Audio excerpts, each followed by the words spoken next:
Kada govorimo o najokrutnijim liderima koji su hodali planetom, ime Adolfa Hitlera pomenut će se gotovo sigurno, ali šta ako vam kažem da je postojao čovek koji je po zloglašenim brojkama skoro 2 puta gori od samog Hitlera, a opet postoji šansa da većina za njega nije nikad ni čula.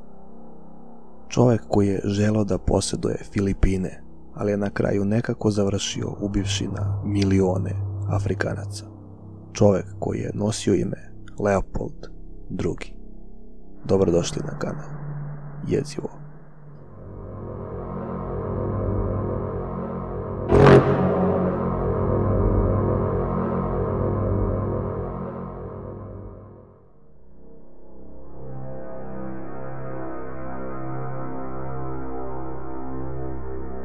Pre nego što je umro, Leopold I pokušao je da kolonizuje druge zemlje čak 50 puta, ali to mu nije polazilo za ruku. Bilo mu je jasno da moć drugih država poput Engleske, Francuske, Nemačke i Amerike leži upravo u toj činjenici. Leopold II je u bukvalnom smislu samo nastavio tamo gde je njegov otac stao, ali problem je bio što on nije želeo da ovlada nacijom u ime Belgije, već da od nje napravi svoj sopstveni posed. Ovim načinom mogao je da ima direktnu kontrolu i sav profit u svom džepu. Međutim, znao je da ukoliko bude iskren u svojim namerama, ostale svetske sile se jednostavno neće složiti sa tim i upravo zbog toga je iskoristio hrišćanstvo kao pozadinu. Želeo je da, po znacima navoda, preobrati izgubljene duše naroda Konga, međutim ono što je usledilo nije imalo apsolutno nikakve dodirne tačke sa verom. Ali zašto je od svih zemalja odabrao baš Kongo? Kongo je bio bogat prirodnim resursima, od čega su najveća bogatstva bila drva, kaučuka od kojih se proizvodi guma, a u to vreme u svetu je bila velika potražnja za gumom zbog automobilske industrije. Velike zasluge u ovom projektu pripadaju čoveku po imenu Henry Morton Stanley, koji u dogovoru sa Leopoldom otišao za Kongo 1879. godine. Na njegovom ličnom primjeru može se vidjeti dokle doseže moć iluzije i propaganda kada se sprovedu na pravi način. Morton je uz pomoć jeftinih kao i psiholoških trikova uspeo da ubedi afričke poglavare kako su beli ljudi nepobedivi. Pri pozdravljanju je koristio specijalnu električnu napravu od koje su oni koji su se pozdravljali padali u nesvest, sticajući utisak da on ima nadljudsku snagu. Koristio je lupu da zapali cigaretu, tvrdeći da ima kontrolu nad suncem. Stavljao je ćorke u pištolji i potom davao ljudima da pucaju njega, posle toga tvrdeći da meci jednostavno prolaze kroz njegovo telo. S obzirom da naseljenici ovih teritorija nisu bili, da kažemo, upoznati sa ovakvom tehnologijom, bili su voljni da potpišu ugovor koji je deklarisao Leopolda kao zakonitog vlasnika Konga. Naravno nisu imali pojma šta su potpisali, ali ovaj ugovor je lepo služio kao legitimitet u očima Evropljana. Nakon toga Leopold je izvanično preimenovao ime u Slobodna država Konga. Međutim, kao što zaključujete, država je bila sve, samo ne slobodna. Zbog činjenice da je cijela nacija bila u njegovom ličnom posjedu, verovao je da sa punim pravom može da nametne robovlasništvo i radi sa tim ljudima šta god on poželi. Obećao je svojim generalima koje je imenovao povlastice i bonuse ukoliko svojim metodama uspiju da nateraju robove da sakupe što više gume na dnevnom nivou. Kvote su bile nenormalne i zbog tih standarda usledio je potpuni teror nad stanovništvom Konga. Vojska je pod vojstvom generala palila sela sve dok niko nije imao gde da se sakrije.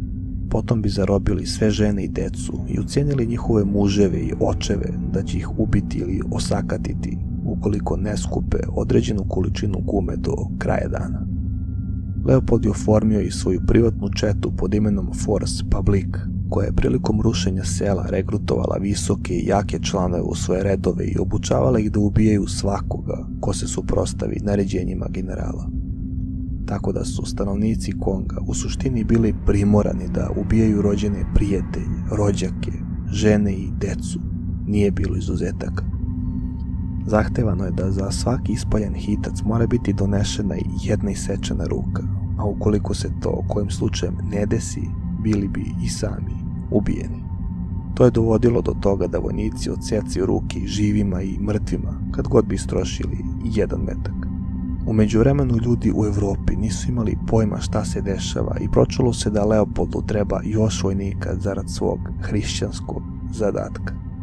Na stotine mladih ljudi sa prostora Belgije, Italije, Norveške i Švedske želelo je da se pridruži Forspubliku. Ispirani su im mozgovi kako su nasilnici ove teritorije životinje i da treba da ih ubiju kad god je to potrebno, bez osjećaja bilo kakve krivice.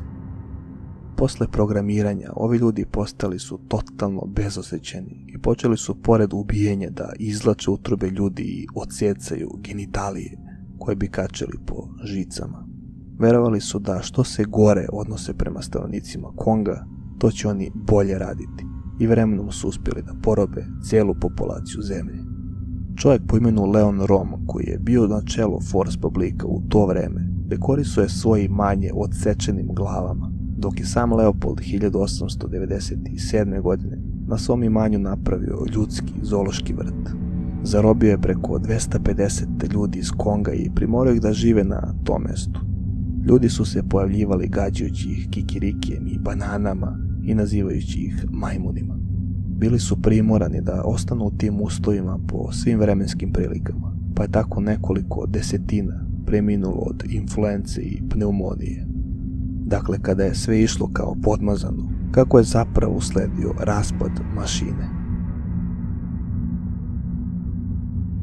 Sve je počelo od čoveka po imenu Edmund Murel, koji je radio kao službenik u firmi u Liverpoolu koja se bavila špedicijom. Belgijski brodovi su dolazili redovno i isporučivali ogromne količine gume, za koje Murel znao da se mogu proizvesti samo na jedan način, uz pomoć robova. Počeo je da istražuje i nakon što je otkrio šta se zapravo dešava, napisao je nekoliko članaka za britanske novine, otkrivajući sve o hororu u Kongu.